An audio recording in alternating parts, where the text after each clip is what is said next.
Excellencies, dear friends, ladies and gentlemen, first of all, I'm happy that I'm able to introduce you to the next panel, what is targeting $1 trillion green economy in India. Now, the topic of targeting $1 trillion green economy is a realistic target. And not only has India the potential to provide enormous support to the entire planet in achieving our 1.5% climate goal, but for the nation alone, it is estimated that pursuing a circular economy path could bring annual benefits of 40 lakh crores by 2050. Now, to be translated, that's about 130 billion US dollars in greenhouse gas emissions in India would fall by 44%, and traffic congestion and pollution would decrease significantly. Now, having lived in ever more polluted Delhi, like today, for almost 4 years, such figures sound downright blissful for our lungs. Additionally, recent estimates by the World Economic Forum, released just a fortnight ago, found that India's transition to a net zero economy could bring in more than 1 trillion in economic opportunities by 2030, create 50 million jobs by 2070, and have an economic impact of around $15 trillion by 2070. So estimates that make Prime Minister Modi's $5 trillion vision sound almost like low-hanging fruit, albeit in a different year, of course. So what we need is an ambitious roadmap towards a green transition within India, and therefore it's undeniable that we have to work on that one. Bigger picture strikes me as quite promising, as India's role as a leader in various prestigious multilateral initiatives in the field of green energy development has been demonstrated. The establishment of the International Solar Alliance, along with France, which now brings together 124 countries under India's leadership, shows that India is ready to take a vanguard stance in the global promotion and the indigenization of green technologies. Efforts of this kind also demonstrate how India, through such multilateral partnerships, might be in a stronger position than it has ever been to emerge as a sturdy player in the international green economic arena, and thus make significant contribution to the achievement of sustainable development worldwide in line with the 2030 agenda. Now, if we just had in Glasgow the COP27, many nations are somehow disappointed that India, at the very end of the conference, insisted on lowering at least the formulation of when to get out of coal and carbon dioxide emissions. And maybe that is something to be discussed if that is a contradiction, or if, from an Indian point of view, this is justified being so dependent on coal and other things and trying to improve on solar energy and other points. But I would like to leave that to the experts. And our experts are, first of all, Dr. Madhu Verma, the chief economist of the World Resources Institute. It's Ms. Anna Toni, executive director of the Instituto Clima e Sociedade, Benvindo, and that is standing for the Institute for Climate and Society, joining us from Brazil. Ms. Shloka Nath, the acting CEO of the India Climate Collaborative and the head sustainability and policy and advocacy of the Tata Trust in India. And the whole session will be moderated by Ms. Shikha Bhasin, who is the program lead of Council on Energy, Environment and Water in India. I'd like to hand over to you now, Shikha. Thank you and have a good session. Thank you very much, Peter, for that very succinct and extremely ambitious chart that you've laid out for all of these distinguished panelists that I have with me here today. I would like to start first and foremost by highlighting that despite the dilution of several targets that we all had hoped to see within COP26, given that it is a political forum that's meant to encourage momentum towards climate action, I think we can take a second to appreciate that for the first time, the pledges that have been stated by different countries finally are bringing the world under a 2-degree target, as the Paris Agreement had enshrined within its own goals. Um, all of the net zero commitments that have been laid out by developed and developing countries have for the first time put us on that trajectory, and I think that's worth appreciating, even if it is in 2021. Now, these net zero commitments that have been put forward by developing countries will require that international banks, insurers, asset managers, who are dealing with more than 130 trillion in collective assets, come together to deliver on these pledges. Investment support measures will be playing a very critical role in ensuring that this capital flows as is required. Closer home, the promises that have been put forward by Prime Minister Modi to get India to net zero by 2070 will require all of us to collectively mobilize over 10 trillion US dollars of investments until 2070. Now, Peter, you alluded to significant economic and job gains that India can realize in this lead up to 2070. But even the shorter term targets of renewable energy and of emissions reductions do offer significant economic and development opportunities for the country, whether it's in jobs or in industrial growth. To borrow some insights from my colleagues at CEW, the renewable energy targets of 100,000 megawatts of solar, 60,000 megawatts of wind power capacity are likely to generate more than 1.3 million direct jobs on a full time equivalent basis. The direct formal workforce in the decentralized renewable energy sector is likely to double in size by the next couple of years if the mini grid market continues to expand at the pace at which it's been going. So the opportunities are aplenty. We have a very clear target ahead of us. But in the meantime, how can we unleash policy coherence, industrial and entrepreneurial ambition to recognize that these opportunities are realized and ensure that India is targeting a $1 trillion green economy for itself? I'm very pleased that to answer these not very easy questions, I have a great panel with me. And to kick this conversation off, I'd like to first turn to Dr. Madhu Verma to offer her opening remarks. As you rightly said, we need to understand the value of investment, the return on investment, because a lot of investment is going to go in the various sectors. Because we are targeting towards what we call as the it's a just transition phase. We're targeting more towards the non-extractive economy, moving from extractive to non-extractive economy. And the green economy, as the definition goes, it talks about low carbon, resource efficient, socially inclusive pathways of sustainable development and policy reduction. And it is the decade of UN decade of ecosystems restoration. And you talk about green economy, achieving this trillion dollar target for India using the green economy model.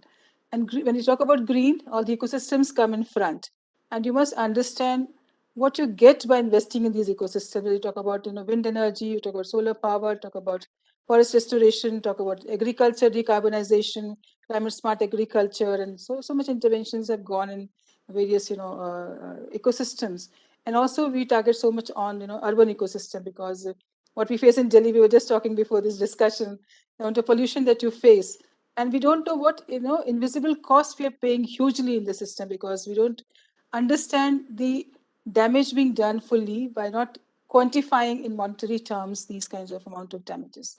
And we go on for mitigating these damages, and there's a huge implication of health costs as well.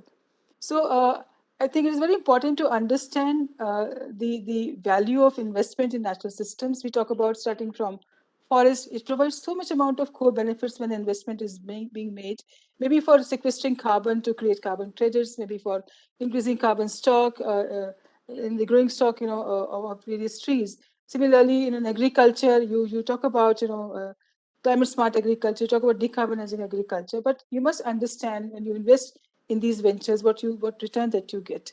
So idea here is basically to look at the entire paradigm from the point of view of what these investments would lead to, not just in terms of trillion-dollar economy, can be achieved by reducing cost of production. Definitely, if you take for example for agriculture, so much of amount of money goes in unnecessarily, I would say. What could be done? To take the example of Sikkim, it is the first organic state of the country declared in 2016 because there's some natural factors available where people were practicing these organic farming, where the input of fertilizers would be from 12 kg per hectare to against the country's target of country's consumption or of use of this fertilizer 60 kg per hectare. So the idea here is to how these techniques can be introduced which can minimize or lower your cost of production because you have more margin. And then looking from the other side of increasing the value, you have to look for the entire value chain. How with different levels of value chain you can add value, you can enhance value. Ultimately, for example, for agriculture in Sikkim as well, it is an organic state, but still the return on organic product is much less. What is required is better value chain, maybe certification process. The same thing goes across line of all such sectors in the country. Like for example, forest. We have very ambitious target of doubling farmers' income by 2023. We have an ambitious target of achieving 33% of forest and tree cover in the country. But how can we do that? I worked all my life in forestry sector, being in Institute of Forest Management for past 25 years. We realized the money, you have such an ambitious target to achieve 33% of the geographical area of the country, but the amount of money goes for in terms of budgets to forestry sector is minuscule. It's ridiculous target, just 1 to 2%. Such an ambitious target to be achieved is a small amount of money. It is because the planning is being done on a quid pro quo basis. More you demonstrate, you contribute to the economic system, more you get as a budget for your further conservation, further development, further enhancement or restoration activity. So I made it a point to work out the contribution which really this sector makes in terms of total economic contribution and demonstrated when you make an investment in forestry sector, you conserve forest, not just trees that are standing, gives you shade and timber and a couple of other visible benefits, but also lots of co-benefits get generated in terms of ecosystem services. The water gets conserved. The entire Himalayan state where Shikha is sitting, it is the first state of work of forest valuation. They're the water towers of the country. We cannot imagine Delhi without water if these states are not conserved. But there is a directive that they provide water. They do water conservation, they do soil conservation, they do flood control, risk mitigation, lots of such things, and ultimately carbon sequestration for which we have a market available. So unless until we assign value and make them visible in an accounting system, it is being raised again and again. And UN has now confirmed through the statistical division a system of environmental economic accounting. It has to go in a very major way to understand value of investment. I had a chance recently to work. I've been working for IBES, which is parallel to IPCC, which is Biodiversity Ecosystem Services Intergovernmental Science Policy Platform. And we made it a point to put forward the value of conservation of biodiversity, and then try to understand not just these things, but various other initiatives which we already have. They are embedded in our country. For example, we can create lots of green jobs while investing in nature, investing in these ecosystems. We talk more about policy, we talk more about a market system. We leave the third pillar called as a community development. These are the people who are putting their efforts to conserve habitats, to conserve these resources. They're putting their efforts into it, but not much return is coming back in terms of incentives for these populations. And what we leave behind totally is the traditional knowledge system. We have lots of cost-effective mechanisms in the country already existing, which can and the first effort should be to reduce the cost, use our own available technology instead of going for the more mechanical and modern technologies.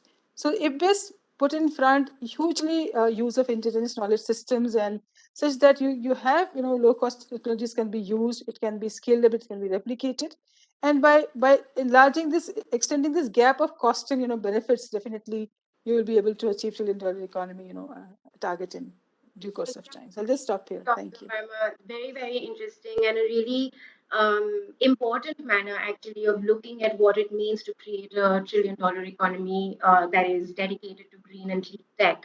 If I can move to Shloka next, actually, one is the cost benefit, the value, the opportunities that we have ahead of us.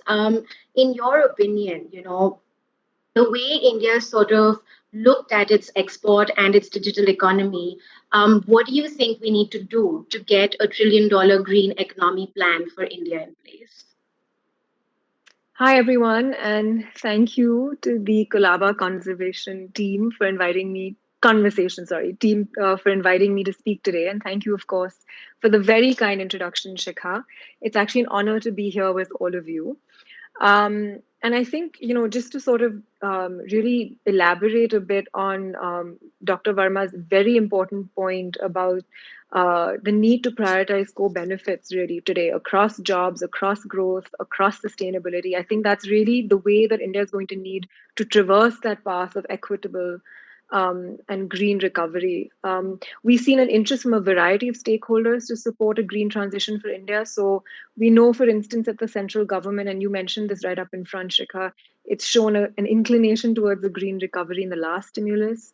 Overall, we've seen investments in climate-friendly transport and energy. We've seen, battery development, another area, and solar energy and EVs. We've seen the government support agriculture as well as afforestation. And at the ICC, given our focus on the funder ecosystem, we've actually been working since early last year to really get the conversation moving on building a green economy. In fact, we've hosted a series with some of India's leading climate experts. Some of our panelists this evening were there as well. And the idea was really to sort of build that coalition of support between industrialists, philanthropists, and of course, civil society to discuss the need and opportunity for a $1 trillion, green economy in India. And recently, we actually, focused on hosting a session around the opportunities that we have selected, where we really see potential for scale. So there's agroforestry. We're talking about a clean energy transition for the MSME sector and sustainable cold chains as well. And each of these opportunities actually offers benefits for both nature and people. So again, something that Dr. Verma really alluded to, but it's incredibly important to keep in mind. Agroforestry, for instance, in which of course involves growing trees and shrubs within crop and animal farming systems, can actually enhance both farmer incomes and biodiversity, as well as increase the resilience of agriculture to climate impacts. Similarly, sustainable cold chains involve using solar energy to power rural cold chains that can store fruits and vegetables, where post harvest losses can be as high as 30 to 40%. And that tallies up to over 63,000 crores. And of course, emissions from those cold chains are expected to increase by 136% if new demand is met through conventional fuels. So, sustainable cold chains again have the potential to be very high impact. When it comes to industry, we're really, seeing large Indian corporates who are becoming very ambitious about climate action, but fulfilling these ambitions really requires the inclusion of India's MSME sector because that forms a large part of corporate supply chains. So we think it's critical for philanthropy and other pools of finance to work with sector actors and to help India's SME sector transition to clean energy. And the sector has, also seen some initiatives focused on energy efficiency in the past, but the MSME sector has really been unable to scale.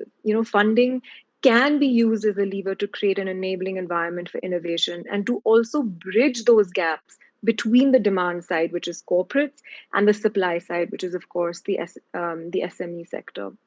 And so the way we see it at the ICC is that there's an incredible amount of diversity in the investments that we can take towards a green economy. We're making or really working to make sure that funders have access to the right kind of solutions and the solutions that they want to fund.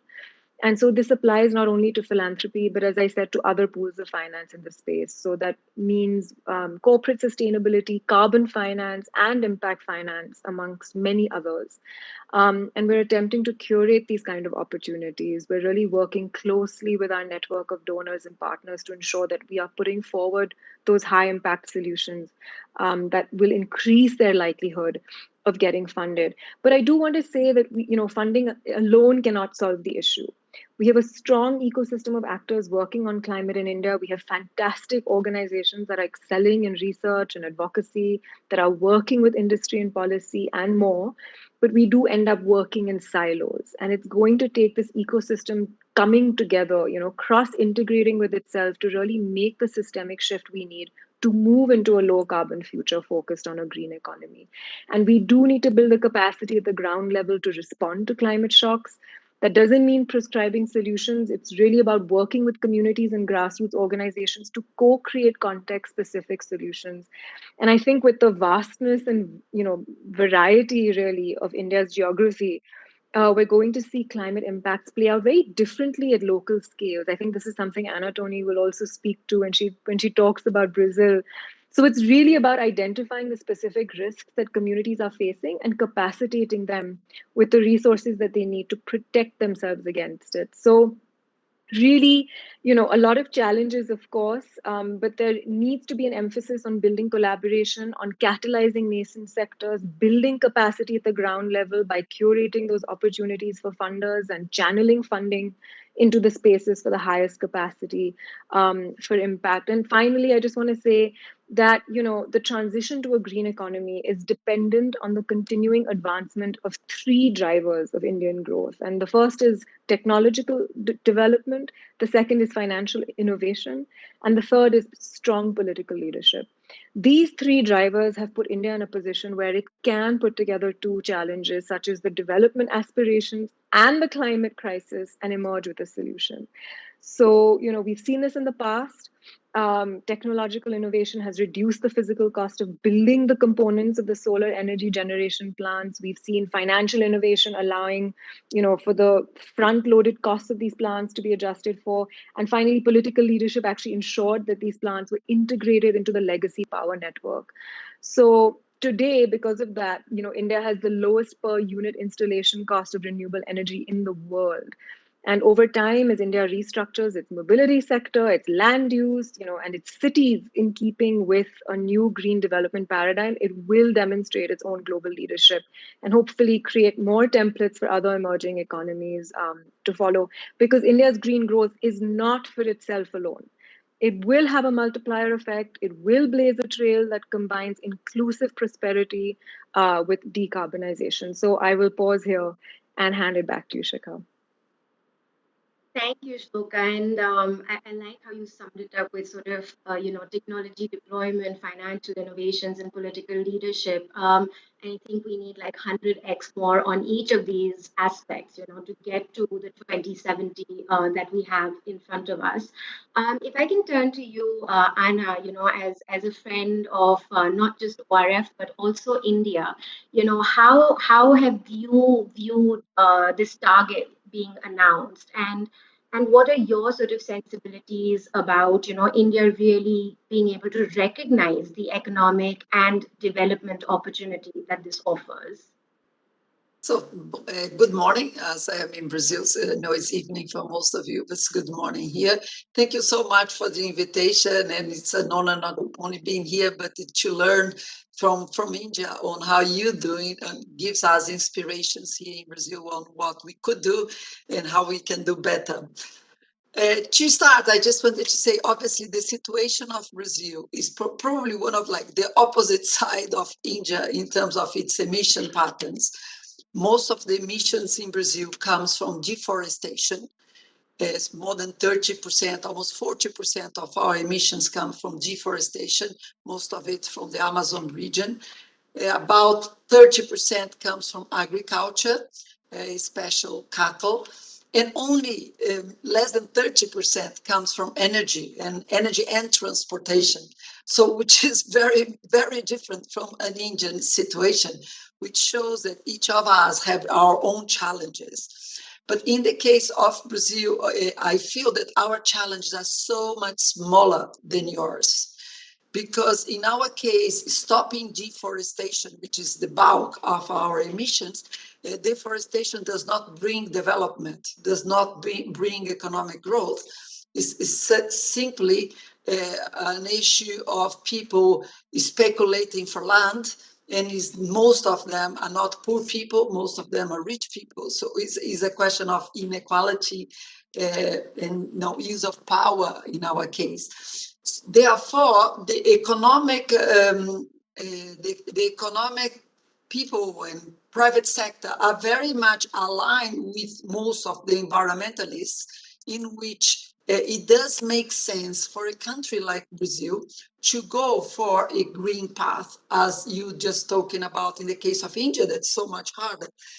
our NDC says that we are going to go down and become a net zero in 2050, which obviously for Indian standards may sound ambitious, but as I said, our task is simply or mostly stop deforestation, which is a much smaller task than changing the entire energy sector as it is in India.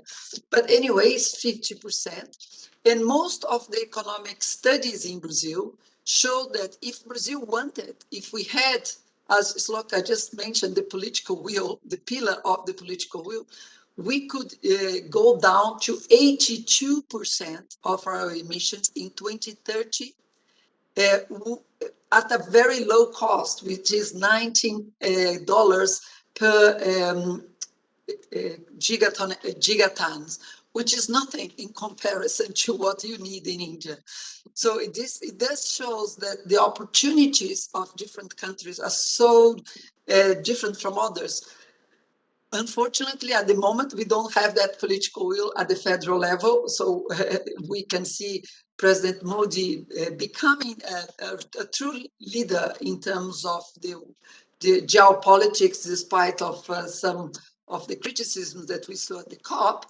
But in our case, as I said, we had all the potential to be that leader. And unfortunately, although we have been in the past, have not looked in the future. For Brazil to deforest and to Brazil to stop deforestation and go to a clean path, it does not mean we are not talking anymore of a green economy.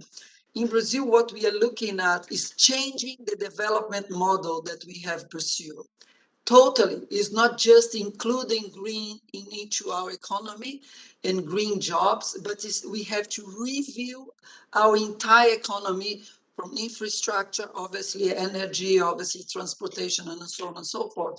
So the type of debate that we have gone through in Brazil, not with government, but with society. When I say societies, the governors at subnational level, mayors, obviously academia, private sector, think tanks, and others. And there has been 3 big studies being done, which is participatory research on more than 300 organizations being part. It shows that the path for Brazil is with a very small investment, we could become net zero in 2035 or 2040. It's just a question of political, and that means better jobs. That means the lower classes having better jobs. And where would the money comes from? Because that's always the question: where is the money coming from? In our case, the studies shows that first, stopping subsidizing bad things is the first place where money could come from, because we at the moment subsidizing now obviously oil and gas. We are obviously subsidizing pesticide and that we don't need it. So stopping that will be the first thing. Secondly, yes, we are counting with RED Plus and perhaps some carbon markets, because we know we can decarbonize quicker and at a lower cost than other countries. And third, obviously, some investment. The amount of investment that we are talking about in the case of Brazil overall would be tiny compared to other countries. It's less than 10 billion for changing the entire economy. So it's something totally doable.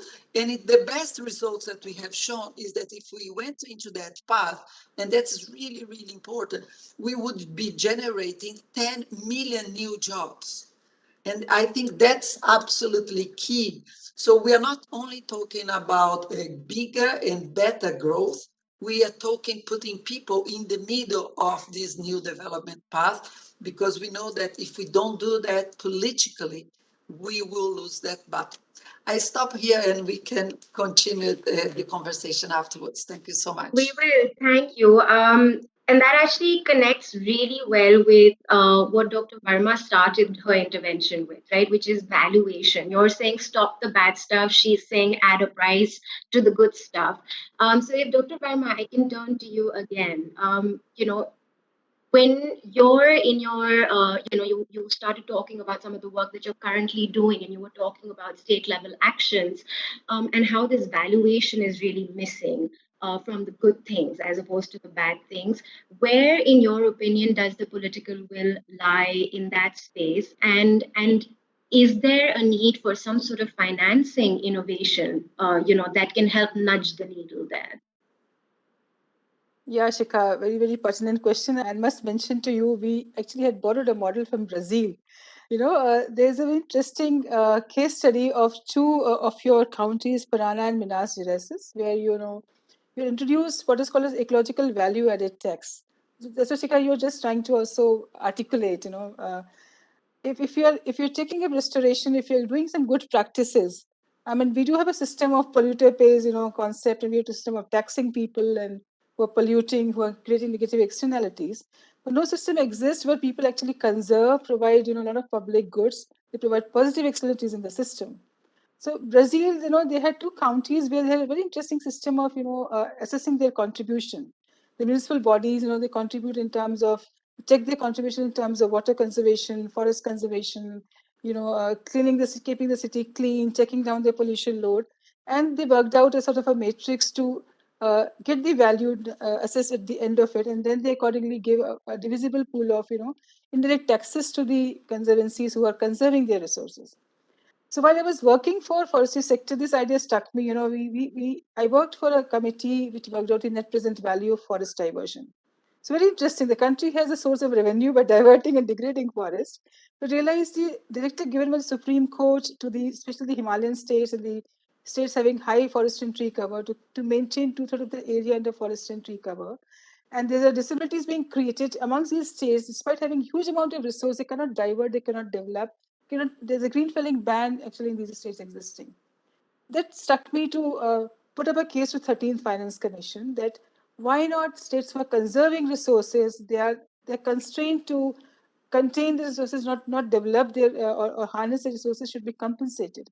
And we borrowed the idea from Brazil and made it a point to assess these values and made our submission to the 15th Finance Commission. And then we further worked in the 14th Finance Commission because in the 15th Finance Commission, some amount of grant was increased from 1,000 crore to 5,000 crore, but that was not enough. We tried to work out the opportunity cost of, containing these forests, not diverting them, and then the whole loss of revenue existing for these states. In 14th Finance Commission, we pulled out a larger calculus by taking into account a couple of factors of fragmentation, protected areas, species richness, those biodiversity, a fauna and a couple of other factors. And then convinced the Finance Commission further. And it so happened that ultimately the value assigned to forestry sector, the weightage was given as 7.5%. The total formula of allocation of budgets to the forestry sector. So it was zero earlier, and now the visible pool of money was huge amount. What was 5,000 crores increased to 1,43,000 crores.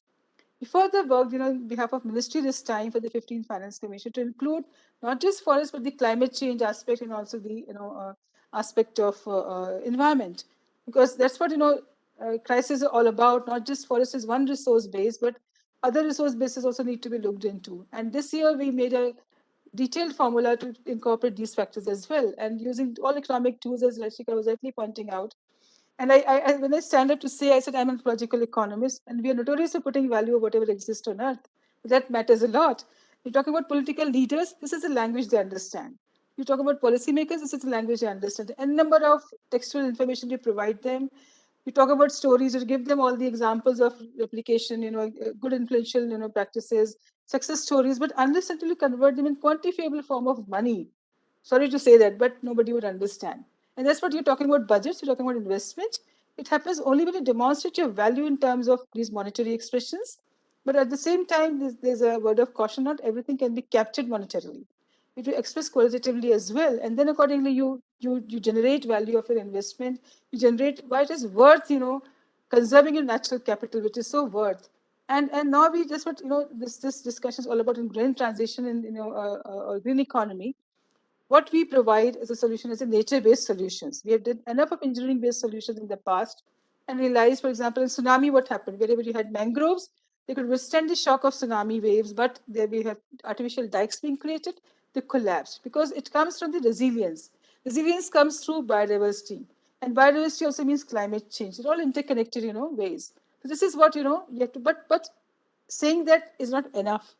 should convert them into some kind of quantifiable values. That's what is my job, and have been able to convince, Finance Commission with the help of, a couple of other stakeholders, ministries, and then it happened ultimately. So it takes time to convince these, set of stakeholders. But now we talk about green jobs, for example. It's not just an intervention, but what it leads to: creation of a whole set of livelihood, and incorporating the current practices, and a couple of such things add to the total value of any kind of intervention. That's what green economic model is all about. Thank you. Absolutely. And I think if I can actually pick up right from where you've left off and turn to Shloka, right, this sort of divide that has stagnated within the climate change regime largely between mitigation and adaptation. At a country level, while the discourse still remains on mitigation and adaptation, we see that, for a green economy to really come through, there's going to have to be as much emphasis on simultaneous resilience building, whether it's in infrastructure or towards generating jobs coming out of mitigation technologies. Where do you think, the next immediate steps need to come from the political leadership to ensure that it is an equitable trajectory that we come on board when we target our 2070 net zero? Sure. And it's a great question, Shikha. I think at the recently concluded, UN Climate Change Conference, or COP26 in Glasgow, Prime Minister Modi has committed India to an ambitious 5-part pledge. And they really are a critical foundation to that global pathway to achieving, that 1.5 degrees Celsius global warming target that you mentioned right at the start. So, to your point on our declaration of net zero by 2070, it's both ambitious and realistic. And India's approach towards setting both long and shorter term targets is actually a step in the right direction. So the target of reducing 1 billion tons of carbon emissions and reducing emissions intensity by 45% by 2030 are actually in line with our commitments and progress from the Paris Agreement. But what we're really seeing in terms of the other two commitments, 50% of the energy requirement from renewables and 500 gigawatts of non-fossil fuel electricity capacity, is even stronger ambition towards moving India to a low carbon future. So I think these targets, which would have seemed almost unbelievable just a decade ago, and of course, finance 4 weeks is a ago. huge, yeah, exactly. And of course, finance is a huge part of it. PM Modi has called for, 1 trillion USD, but developed nations haven't even been able to deliver on their $100 billion commitment. So I think just to sort of come back to the question that you'd asked about the need for sort of an equitable and sustainable low carbon development, the good news is that India has recognized this need.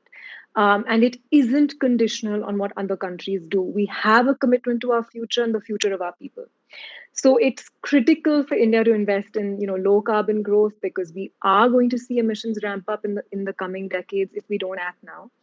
And I think the most important part of these commitments is yet to come. It's ambitious, or it's ambition rather, from the non-state actors that we're going to see on the ground. The ambition that our businesses and civil society is going to strive to deliver on and help the government deliver. And I think, again, mobilizing funds towards the climate ecosystem is going to be critical for Indian funders to step up right now and fill in those vast deficits that we're seeing. Something else that I really wanted to speak to, because you mentioned adaptation, and I think that's such an important part of this. We've seen the vulnerabilities exposed by COVID-19, and when we talk about building a green or $1 trillion green economy, I mean, we have to really look beyond the transformation of our energy systems, because the vast majority of India's population really depends on land and nature for their livelihoods, which is threatened by rising temperatures and a shifting monsoon. So we need to find ways to safeguard our vulnerable populations, to protect livelihoods against climate change, to rebuild our economy post the pandemic, of course, and reduce our emissions, of course, but all at once. And I think the good news is that we have interventions that fulfill these criteria. Nature-based solutions is something that, again, we've heard, repeatedly on this panel. Our vision for India's land use sector is for nature-based and community-oriented solutions for climate action to be implemented at scale and to become mainstream. And these solutions actually address both mitigation and adaptation. They bring multiple co-benefits, such as support to livelihoods, vital ecosystem services, and of course, people's health. And they have the power to strengthen rural economies. That really reduces the pressures borne by urban centers due to unplanned development, and of course mass migration. I mean, I could go on about this, but I think all I want to say in summation, of course, is that really the sector itself, or rather these solutions, offer immense potential. They can provide stable livelihoods to our most vulnerable, and I think can really help India move towards that sustainable development pathway that we're also keen, we start working on. Yeah, I really appreciate this sort of optimism that I'm hearing amongst all of us, right? As we're sort of talking about what the opportunities really are. I don't think any of us is assuming that it's not a tall order and it's not going to be, a long road to get there, and make sure that we take everyone along as we do.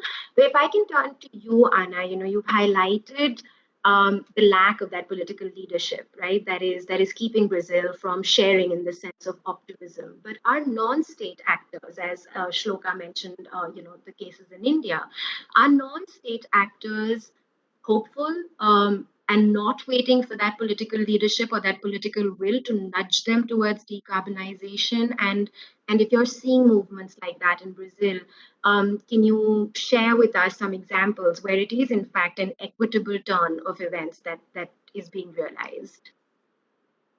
No, it's so sad because when you think Brazil has been a champion, so to say, in the climate debate for many, many years on what, and it shows the fragility of our, no, and the reliance we have on federal states. Yeah. The same happened in the US. It can happen to any country. It doesn't matter how well you're doing on climate. And I think we cannot afford anymore candidate in any country in this world that is not a climate champion. So we need to elect climate champions, be it from the right, from the left, from the center. I don't care which party, but they need to be climate champion. What we cannot elect it. And I think a bit of our own fault, our society have gone, at least in Brazil, is that the climate debate in Brazil has not been a debate that we did with the people. We had a debate among policymakers, with the federal government, by a little elite of us that understands the issues, very much linked to obviously the scientists, but we had not brought the issue to the actual people that in the end are the voters. And we learned our lesson. We really learned our lesson. And I think in the US, they have learned their lessons as well. And the necessity, as again, as Shloka has said, to bring down that to the people, to discuss that, bring them along with us in that journey. And they should understand why we're doing this. They have not benefited from this old model of development, which is intensive in carbon, totally different from nature-based solution. So we needed to seduce them to say, no, come with us in this new world. And I think we failed. And therefore, in the last 3 years, as there is zero dialogue with the federal government, we have to start dialoguing with mayors and with state level governors, and it has been great. So we do have, for example, now a coalition of state level governors from the Amazon that's working together, despite of the federal government, to try to stop deforestation. We have a coalition of state level governors from the northeast of Brazil on renewable energy. So that gives me hope. But obviously, we can do as much work as we wanted on subnational level and with the private sector. Federal governments has a lot of power, and we should not kid ourselves that we can substitute them with all the activities that we want. So in the end, I think what for us here in Brazil, we have our lessons learned, and we say the climate issue, the nature-based solution so well. What Dr. Verma have said is not just fixing a problem of carbon. We need to go beyond carbon and thinking about the well-being, biodiversity. Is, as I said, it's the model of development that needs to be including people, and we need to bring those issues to elections. We want to hear from every presidential candidate. We have elections next year, that's what I'm talking about. What do they think? What's the model of development they are proposing for our country? So we cannot afford anymore to have setbacks that takes countries like Brazil or the US or Poland or God knows any country out of the climate debate for 4 years. That's disaster for, I think, for all of us. Could not agree more. And I think we're all going to keep our fingers crossed to see the change that we want to see coming out of Brazil starting next year with the election season. We're running out of time, and I would like to open it up to any of the panelists in case there's anything else that they would like to say in closing. Dr. Verma, maybe I'll start with you. Yeah, very quickly. So as I said, what I began with, it is a UN decade of ecosystem restoration, and we pay huge amount of cost for environmental degradation, almost $80 billion every year, which is 5.7% of our economic value. So we have lots of interventions made across the country, lot of success stories. We instead start looking for solutions from West, which is not the solution actually. So we must start documenting, we must start taking care of what we have already done. And as part of WRI leading the flagship study, Shloka is part of our stack committee as well, on doubling farmers' income. We're trying to look at these kinds of solutions across the country. Like, for example, I talked about, Shloka said about the engagement of community in these nature-based solutions. For example, Timbuktu Collective, the zero budget natural farming, millet farming, because millets are something very resilient and they are drought resilient, they are drought proof and they are carbon resilient crops. And India took this forward to FAO to further make a case of international year of millets for the entire globe by United Nations. So kind of initiatives and agroforestry practices. We have a really good example of Yamuna Nagar and Saharanpur, where such interventions have really led to increase in farmers' income. Examples of Deccan Development Society, where women farmers are mobilized. We looked at the solutions from within. So all these things, kinds of zero budget natural farming, where like farmers have been engaged by in Andhra Pradesh.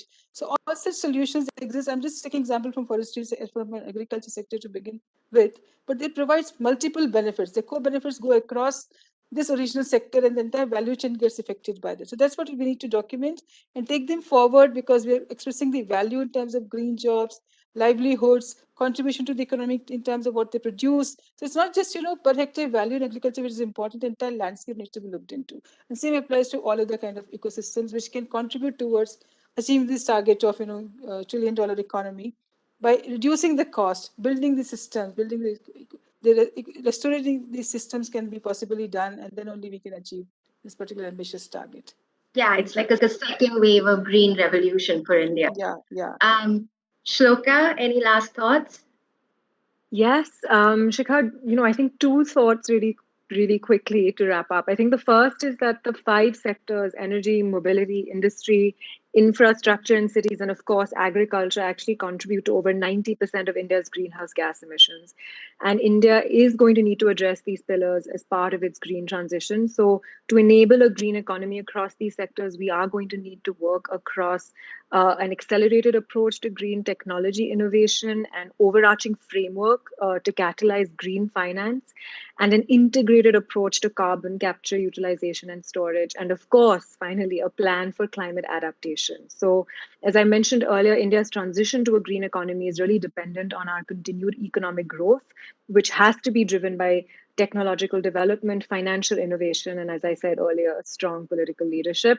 I think the second point that I want to make really quickly is that in order to enable growth in green recovery, investments must be anchored in a country's overall investment portfolio. And a key pathway to this is keeping communities at the center.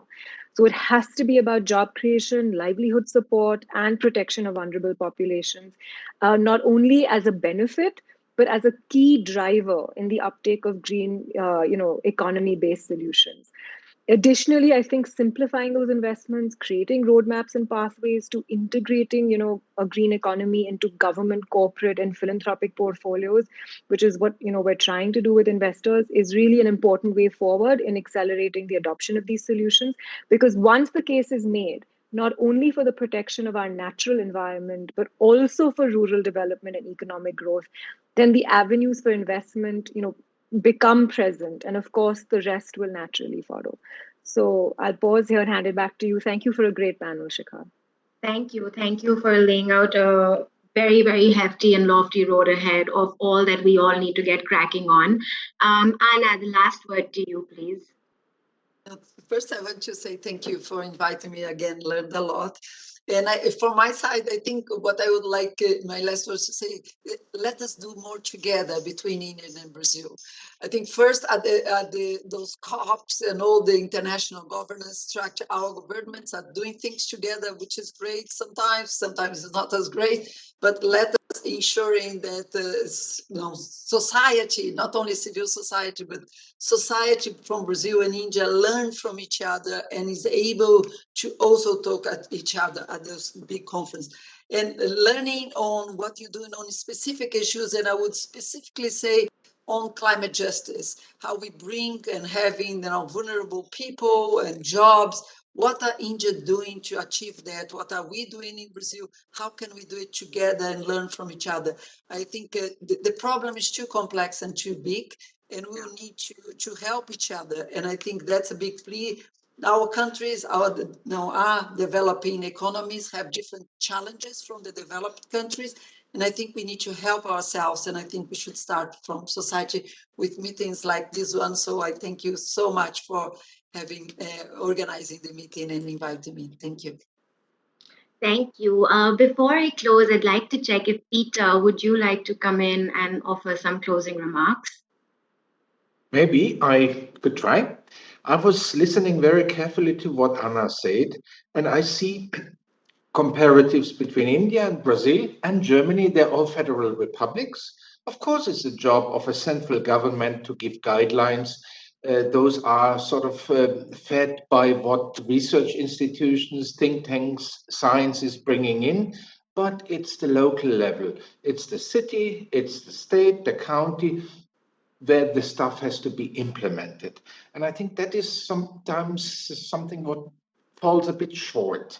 And in that far, our session was very good, I think, to shed light on that one again, that we need maybe to focus a bit more on the city and the state level, because that's where problems can be solved with a hands-on approach where people also understand. To understand policy and politics is sometimes more difficult for the people on the local level, but where they are feeling personally concerned, that's also where they would put a hand on, and we need all hands on to solve this problem for our planet. Thank you. Thank you. Thank you so much. I cannot actually try or do any justice to bringing together everything that this very distinguished panel has highlighted. But I leave the session feeling fairly optimistic in that there is a certain degree of political will that has made us believe that $1 trillion green economy for India is not a lofty enough ambition for us. It's something that we all need to actively work towards. But as we do so, how do we recognize the partnerships that we must create across countries, across civil society and industry? How do we ensure that our ecosystem losses and the development opportunities are not seen as co-benefits, but really are intrinsic to the roadmap that we develop for ourselves? And then how do we make sure that the money that's needed flows where it's really needed the most? I think if these three sort of rather large areas of cooperation, research, and action can be looked upon, the sort of challenge that this Colaba conversation has posed to this panel would be sufficiently delivered on. And with that, I'd like to thank you all again, and also thank ORF for having all of us talk on this very, very critical point. Thank you. Thank you, Shikha. Thank you, ORF, for having us with such an illustrious panel. Really enjoyed the discussion. Shikha. Thank you so much. Thanks, Peter. Thank you. Thank you.